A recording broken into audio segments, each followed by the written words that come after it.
বাংলাদেশে একটা সিনেমা বানাইছে, সিনেমার নাম দিছে কমান্ডো। সিনেমার নাম কি? কথা বলে না, কি নাম? কমান্ডো।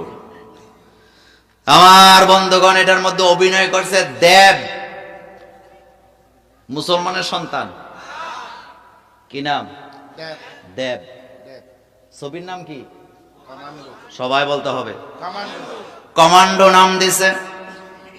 কমান্ডো তো বুঝেন, যারা যুদ্ধের নেতৃত্ব দেয়, যুদ্ধ করে, যে নায়করে সেখানে অভিনয় করার জন্য দিছে, তার নাম হলো দেব। আমার বন্ধুগণ, যে মিডিয়ার মাধ্যমে সিনেমাটা বানাইছে সেটার নাম হলো শাপলা মিডিয়া। কমান্ডো ছবিটি পরিচালনা করছেন বাংলাদেশের পরিচালক শামীম আহমেদ রনি ও প্রযোজনায় রয়েছে শাপলা মিডিয়া। কি মিডিয়া? এরপরে আমার ভাইয়েরা, যিনি পরিচালক, ওনার নাম হলো শামীম আহমেদ রনি। কি নাম? আপনারা বলবেন, হুজুর উনি ছবি বানাইছে, আপনার সমস্যা কোথায়? সমস্যা আমার ছিল না, কিন্তু একটা জায়গায় সমস্যা। সেই জায়গাটা হলো সিনেমাটা বানানোর সময় যে আর্টিস্ট তৈরি করা হয়েছে, ব্যাকগ্রাউন্ড ছবি তৈরি করা হয়েছে, সেখানে বোঝানো হয়েছে একদল মোল্লারা একটা পতাকার মধ্যে লেখছে লা ইলাহা ইল্লাল্লাহ মুহাম্মাদুর রাসূলুল্লাহ সাল্লাল্লাহু আলাইহি সাল্লাম। এইটার নিচে একটা অস্ত্র দিছে, তাও AK-47।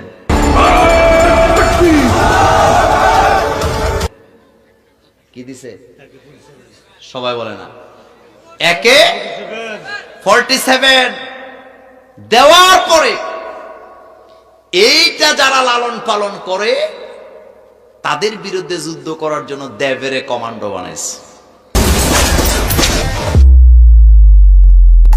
মানে বুঝাইতে চায় এই যে লা ইলাহা ইল্লাল্লাহ মানে হলো সন্ত্রাস, মৌলবি মানে সন্ত্রাস, তাদের হাতে থাকে AK-47। সুতরাং তাদেরকে সাহায্য করার জন্য দেবের মতো নায়ক বানাইয়া সেখানে নাকি তারে কমান্ডো বানাইছে। এখন হেদেরকে সাহায্য করবে নায়ক সাহেব। আমি কক্সবাজারের আজকের জনতাকে জিজ্ঞেস করতে চাই, বাংলাদেশে 7 লক্ষের উপরে মসজিদ আছে, 7 লক্ষ মুয়াজ্জিন আছে, 7 লক্ষ খতিব আছে। একজন আলেমের ঘরে একটা 47 তো দূরের কথা, একটা পিস্তল খুঁজে পাওয়া যাবে না, যাবে না, যাবে না, যাবে নাকি? যাবে নাকি? তো না গেলে মোল্লাদেরকে সন্ত্রাস কেন বানাইছে? বানাইছে তো বানাইছে, সিনেমার মাধ্যমে দেখানো হবে। কত বড় সাহস, কত বড় সাহস! বানর এই জন্য মহারাজের ঘরে খাইয়া মহারাজের কাঁধে বসে রাজনীতি করতে চায়। এরকম আছে না নাই? আমার যুবক ভাইয়েরা, ঠান্ডা মাথায় বুঝো, এই সিনেমা বাংলাদেশে রিলিজ হতে দেওয়া হবে না, এটা তো আমাদের প্রথম কথা। দ্বিতীয় কথা হলো, তাকে যদি সাপোর্ট দেওয়া হয় সিনেমা বাংলাদেশে বানায়া প্রচার করার জন্য, বাংলাদেশের 18 কোটি মানুষের বিরুদ্ধে অবস্থান নেওয়ার দরকার আছে না নাই? এটাই দাওয়াত। এটা কি? এটাই দাওয়াত। উখরিজাত লিন-নাস তা'মুরুনা বিল মারুফ ওয়া তানহাউনা আনিল মুনকার। আজকে ইসলামের 12টা বাজাইতেছে, কিন্তু তাদেরকে ধরা হয় না। আমি আজকের এই মিডিয়ার মাধ্যমে গভর্নমেন্টকে বলতে চাই, মোল্লাদের পেছনে সময় নষ্ট করে লাভ নাই। চোর, বাটপার, গাঁজাখোর, ইয়াবা ব্যবসায়ীদের পেছনে সময় ব্যয় করেন, দেশটা জান্নাতের বাগান হয়ে যাবে। বাংলাদেশের মোল্লারা AK-47 কারে কয়? চিনেই না। চিনে নাকি?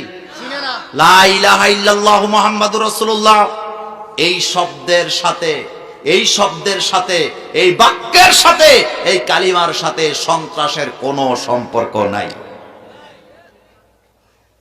কিন্তু এই সাহস তো তারা আজকে পায় নাই। আমার ভাইয়েরা, প্রথমে তারা টুপির বিরুদ্ধে, দাড়ির বিরুদ্ধে, মেসওয়াকের বিরুদ্ধে, সুরমার বিরুদ্ধে সিনেমা নাটক বানাইছে। সারাটা জীবন সিনেমার ভিতরে দুষ্ট লোকের গালে দাড়ি লাগায় দিছে, লাগায় নাই? টুপি পরায় দিছে। এগুলি দেখে দেখে হজম কইরা নিতে নিতে নিতে নিতে আজকে এমন পর্যায়ে আসছি আমরা মুসলমানেরা এটাও দেখতে হবে যে কালিমার নিচে AK-47 লাগাইয়া এরপরে ইসলামকে সন্ত্রাস বানাতে চায়। আমরাও দেখে নিতে চাই এত বড় বুকের পাটা কার আছে আমার আল্লাহর কালিমাকে অপমান করে। আজকের এই মাহফিল থেকে তৌহিদি জনতাকে শপথ নিতে হবে, আল্লাহর কোরআন আর কালিমার বিরুদ্ধে যদি কোনো বেয়াদবেরা ষড়যন্ত্র করে, কোন সিনেমা চলতে দেয়, তাদের দাঁত উপড়ে ফেলা হবে। রাজি আছো মুসলমান? দুই হাত উঁচু করে আমার আল্লাহকে দেখাও। আমার ভাইয়েরা, আমার ভাইয়েরা, আমার ভাইয়েরা, এই যদি হয় আমাদের অবস্থা, তাহলে আমাদের ভবিষ্যৎ অন্ধকার। সেজন্য আমাদেরকে দাওয়াতি কাজ চালিয়ে যেতে হবে। দাওয়াতি কাজ কি বন্ধ হবে? আলহামদুলিল্লাহ, আজ থেকে 20-25 বছর আগে আমাদের জুমার নামাজগুলি যারা পড়াতেন এতটা বক্তা তারা ছিলেন না, কিন্তু আমি খুশি হই 7 লক্ষ মসজিদ, 7 লক্ষ তরুণ বক্তা ময়দানে হুঙ্কার দিয়ে কথা বলার জন্য তৈরি হয়ে গিয়েছে। আগের দিনে লোকেরা মসজিদের খতিব খুঁজতো, বলতো যে কোন রকমের নামাজ পড়াইতে পারলেই হয়, আর এখন কয় না ভালো বক্তা হওয়া চাই। বলে কি বলে না? কোরআন হাদিস দিয়া কথা বলতে হবে, কিচ্ছা কাহিনী শুনতে চাই না এমন কথা বলে। যদি মুরব্বীরা বলে না কোন রকম নামাজ পড়াইতে পারলে হয়, যুবকরা কয় না মানি না। যুবকরা যদি সচেতন হয়ে যায় দেশটা ভালো হওয়ার সম্ভাবনা আছে না নাই?